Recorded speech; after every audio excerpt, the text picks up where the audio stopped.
मंदसौर जिले के भावगढ़ क्षेत्र के ग्राम करजू में नीलगायों का आतंक। झुंड बनाकर किसानों की फसलों को कर रही बर्बाद। हेलीकॉप्टर से पकड़ने का किया था प्रयास। मंदसौर जिले में ग्रामीण क्षेत्रों में नीलगाय का झुंड किसानों के खेतों पर फसलों को नष्ट करने का कार्य कर रहे हैं और किसान अपनी फसलों को बच्चों की तरह बड़ा करने में लगे हुए हैं, पर उनकी मेहनत पर नीलगाय पानी डाल रही है। वन विभाग के अधिकारी ने अपने कर्तव्य में कहा कि नीलगायों को पकड़कर बैलजोड़ी के रूप में खेतों में कार्य कराने के लिए लिया जाएगा। किसानों को खेतों में हाँकने जोतने के लिए काम में लिया जाएगा, ऐसा उनका कहना है। यह उनका कोई नवाचार होगा। पर विधायक यशपाल सिंह सिसोदिया ने इस बयान पर चुटकी लेते हुए कहा कि किसान कैसे खेतों में नीलगाय से काम लेंगे, क्योंकि नीलगाय नर और मादा अलग अलग होते हैं और जिस वजन के और जिस ताकत के वह होते हैं वह पकड़कर किसानों का वन विभाग के लोग किसानों के सुपुर्द कर दें तो बोमा पद्धति बनाने की क्या जरूरत है। फिर उनको पकड़ने के लिए इतनी कवायद क्यों की जा रही है, उनको मारने के लिए आदेश और क्यों नियमावली बनाई थी।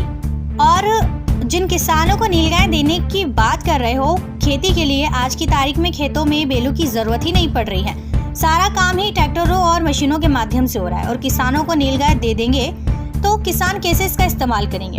और वन विभाग के अधिकारियों का कहना है कि जो नए नवजात नीलगाय के बच्चे होंगे उनको गांधी सागर के वन अभ्यारण्य में छोड़ने का कार्य किया जाएगा, क्योंकि वहां पर चीते आने की तैयारी में है, वह उनका शिकार करेंगे। पर विधायक ने कहा कि नीलगाय के नवजात बच्चों को पकड़ने का कार्य तो इजी वे पर हो जाएगा, पर जो बड़ी नीलगाय हैं उनको कैसे पकड़ेंगे, और पकड़ेंगे तो इतना विभाग पकड़ने के लिए इतना बड़ा अमला कहां से आएगा। और पकड़कर उनको वन अभ्यारण्य में छोड़ने का कार्य नवजात बच्चों को करेंगे।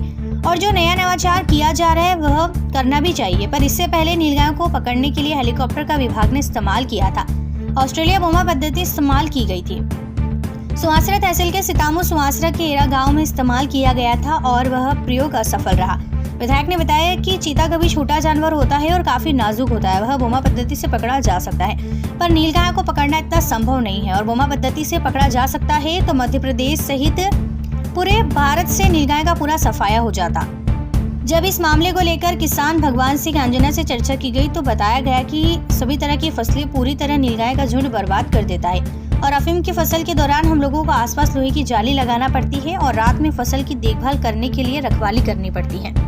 अरे नीलगायों से इतनी परेशानी है कि अब कहने का कोई उत्तर ही नहीं है मेरे पास कि इतना नुकसान। ना तो मक्का कमा सकते हैं हम, ना अफीम कमा सकते हैं, कुछ भी नहीं, सिर्फ एक लहसुन कमा सकते हैं।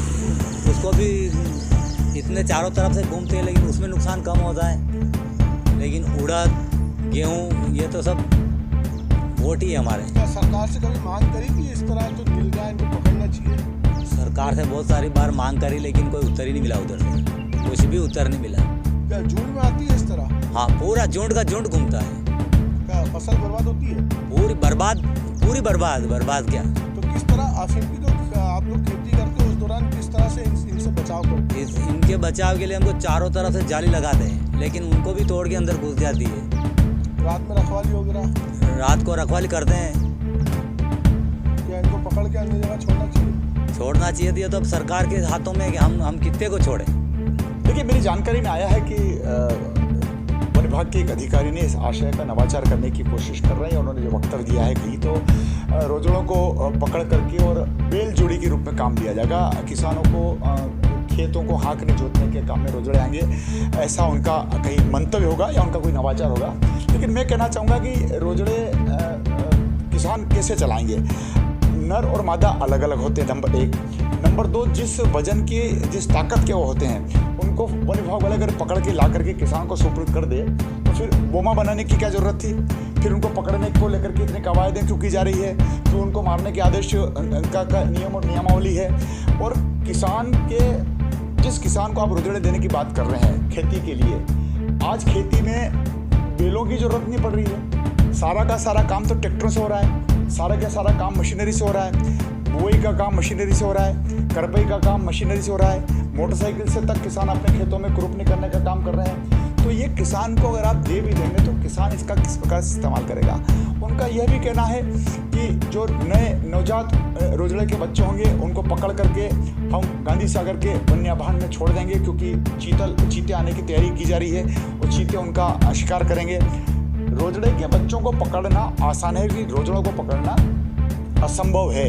अगर अभ्यारण्य में छोड़ने की बात भी होगी तो वन विभाग का इतना बड़ा अमला कहाँ से आएगा जो उन रोजड़ों के नवजात रोजड़ों के बच्चों को उठा करके और अभ्यारण्य में छोड़ने की कवायद करेगा।